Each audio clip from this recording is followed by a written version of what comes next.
Assalamualaikum warahmatullahi wabarakatuh. Baiklah, saya Cynthia Utami, NIM 17052033, Prodi PPKN, jurusan Ilmu Sosial Politik, Universitas Negeri Padang. Baiklah, saya akan menjelaskan materi ujian akhir semester mengenai sejarah hukum di Indonesia, baik sebelum ataupun sesudah kemerdekaan. Yang pertama, sejarah hukum di Indonesia sebelum kemerdekaan. Periode kolonial, di mana periode kolonial ini terbagi atas 3 tahap. Yang pertama, periode VOC.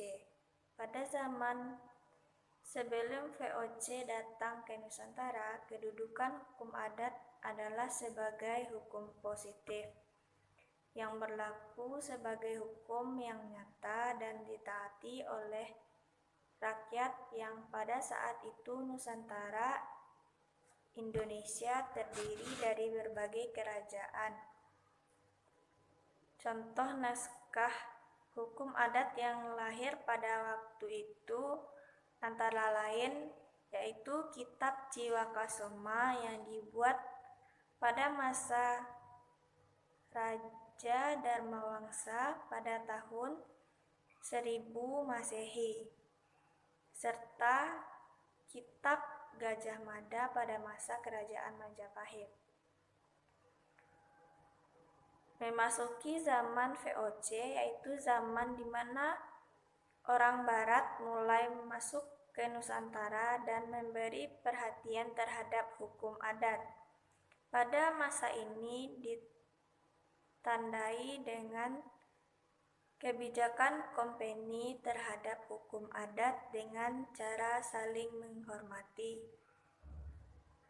Kekuasaan VOC berakhir pada 31 Desember 1799. Pada masa kependudukan VOC, sistem hukum yang diterapkan bertujuan untuk kepentingan eksploitasi ekonomi demi mengatasi krisis ekonomi di negeri Belanda.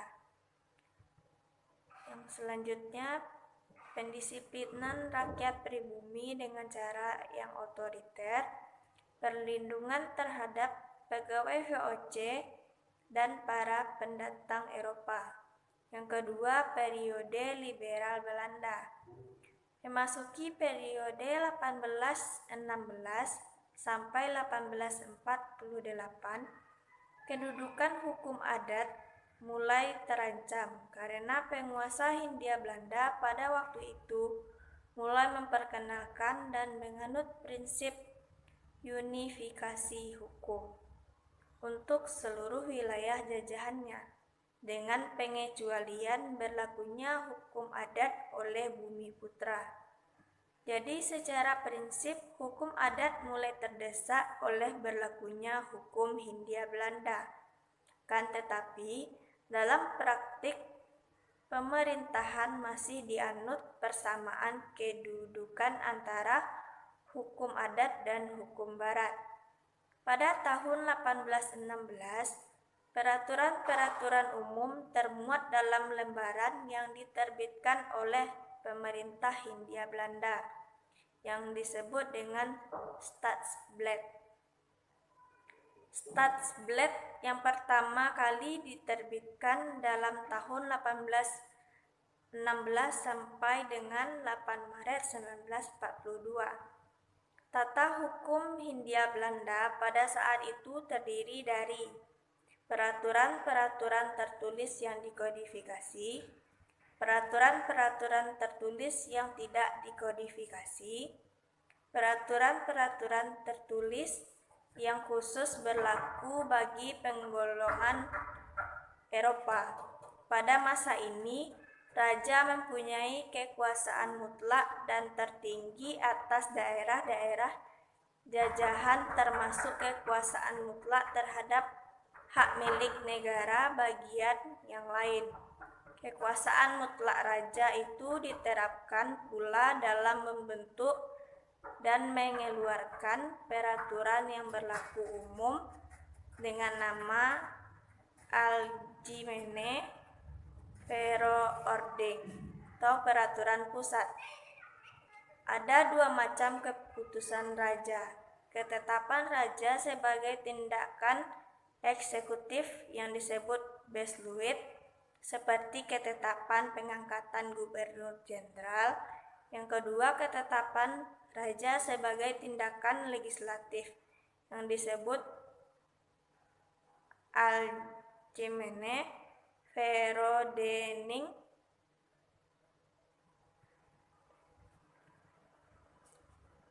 Pada tahun 1854 di Hindia Belanda diterbitkan Regeringsreglement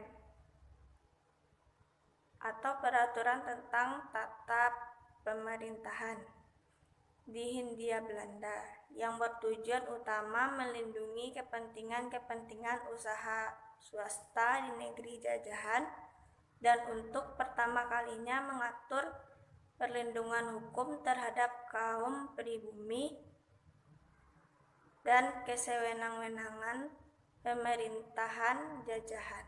Hal ini dapat ditemukan dalam RR pada tahun 1854 yang mengatur tentang pembatasan terhadap eksekutif dan kepolisian, serta jaminan terhadap proses peradilan yang bebas.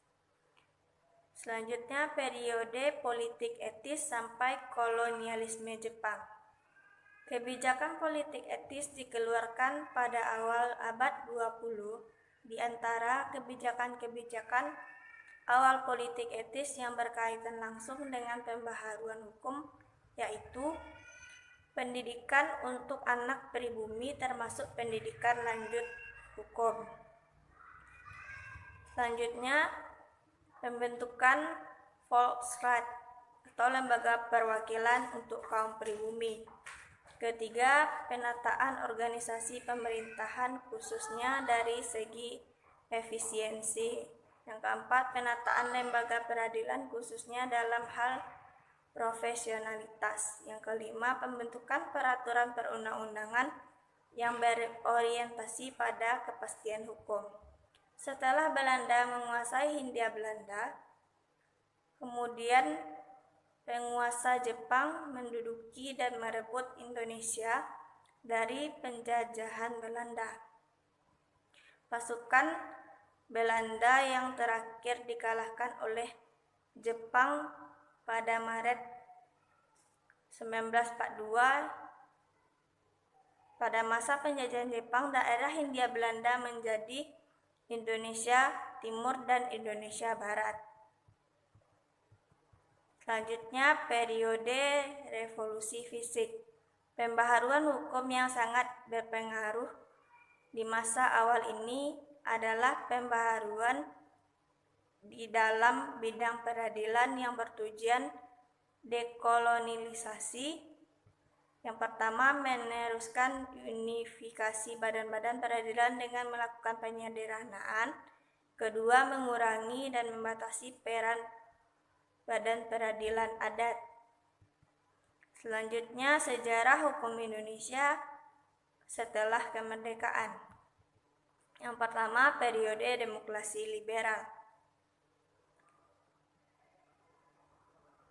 Undang-Undang Dasar sementara pada tahun 1950 yang telah mengakui hak asasi manusia, namun pada masa ini pembaharuan hukum dan tata peradilan tidak banyak terjadi.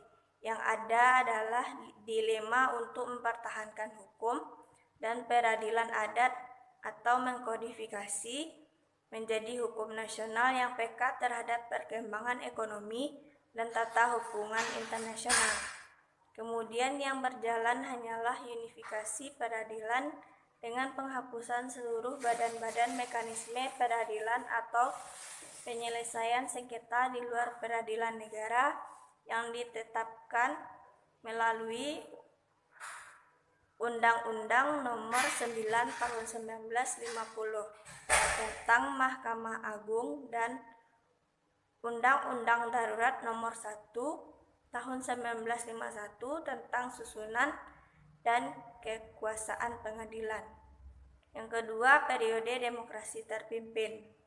Langkah-langkah pemerintah demokrasi terpimpin yang dianggap sangat berpengaruh yaitu menghapuskan doktrin pemisahan kekuasaan dan mendudukkan Mahkamah Agung. Yang kedua, mengganti lambang hukum menjadi pohon beringin. Yang ketiga, memberi peluang kepada eksekutif untuk melakukan campur tangan secara langsung. Yang ketiga, menyatakan bahwa hukum perdata pada masa kolonial tidak berlaku kecuali sebagai rujukan. Yang ketiga, periode Orde Baru. Perkembangan dan dinamika hukum dan tata peradilan di bawah Orde Baru justru diawali oleh penyingkiran hukum dalam proses politik dan pemerintahan. Di bidang perundang-undangan, rezim Orde Baru membeku pelaksanaan undang-undang pokok agraria dan pada saat yang sama membentuk beberapa undang-undang yang memudahkan modal asing berinvestasi di Indonesia.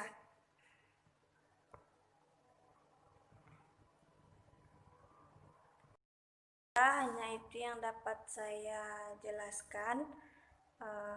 Assalamualaikum warahmatullahi wabarakatuh.